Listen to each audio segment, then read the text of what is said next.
മുല്ലപ്പെരിയാർ ഡാമിന്റെ സുരക്ഷയും പരിശോധനയും സംബന്ധിച്ച ആശങ്ക സുപ്രീം കോടതിയുടെ പരിഗണനയിലിരിക്കെ മേൽനോട്ട സമിതിയുടെ നിർണായക യോഗം ഇന്നും നാളെയുമായി നടക്കും.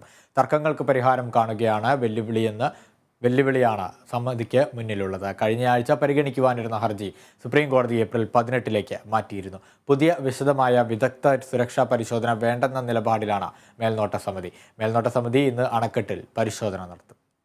ഡാമിന്റെ സുരക്ഷയിൽ കാര്യമായ പ്രശ്നമുള്ളതായി ശ്രദ്ധയിൽപ്പെട്ടിട്ടില്ലെന്നും മെയ് 9 പരിശോധന നടത്തിയതാണെന്നുമുള്ള നിലപാടാണ് മേൽനോട്ട സമിതിക്ക്. സുപ്രീം കോടതിയിൽ സമിതി നൽകിയ റിപ്പോർട്ടിൽ ഇക്കാര്യം വ്യക്തമാണ്. സുപ്രീം കോടതി 2021 നിർദ്ദേശിച്ചതുപോലെ രാജ്യാന്തര തലത്തിലെ വിദഗ്ധരെ പങ്കെടുപ്പിച്ചുള്ള വിശദ പരിശോധന ഉണ്ടായിട്ടില്ലെന്നും അത് വേണമെന്നുമാണ് പ്രധാന ഹർജിക്കാരനായ കോതമംഗലം സ്വദേശി ജോ ജോസഫ് കോടതി നൽകിയ അപേക്ഷയിലുള്ളത്. കേരളത്തിന്റെ ആശങ്കകൾ വ്യക്തമാക്കി കഴിഞ്ഞ ദിവസം മേൽനോട്ട സമിതിക്ക് ജോ ജോസഫ് കത്ത് നൽകിയിരുന്നു. ഏതാനും ഉപകരണങ്ങൾ കേവലം ഘടിപ്പിച്ചതുകൊണ്ടായില്ലെന്നും കോടതി നിർദ്ദേശിച്ച ഇൻസ്ട്രുമെന്റേഷൻ ആവശ്യമാണെന്നും ഇതിന് വിശദ പദ്ധതി രൂപീകരിക്കണമെന്നും കത്തിൽ ആവശ്യപ്പെട്ടു. വിശദ പരിശോധന വേണം, സ്ഥിരം മേൽനോട്ടത്തിന് സമിതിയുടെ ഓഫീസ് ഉൾപ്പെടെ സംവിധാനങ്ങൾ വേണം തുടങ്ങിയ ആവശ്യങ്ങളും സമിതിക്ക് നൽകിയ കത്തിലും സുപ്രീം കോടതിയിലുള്ള അപേക്ഷയിലും ജോ ജോസഫ് ഉന്നയിച്ചു. ഇതിനെ പിന്തുണച്ച് നേരത്തെ കേരളവും കോടതിയിൽ സത്യവാങ്മൂലം നൽകിയിരുന്നു. മേൽനോട്ട സമിതി ഇന്ന് മുല്ലപ്പെരിയാർ അണക്കെട്ടിൽ പരിശോധന നടത്തും. കേന്ദ്ര ജല കമ്മീഷൻ ചീഫ് എഞ്ചിനീയർ വിജയ് സരണാണ് സമിതി chairman.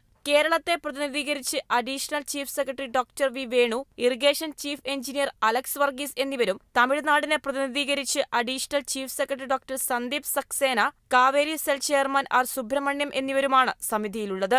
News desk, Kerala Vision news.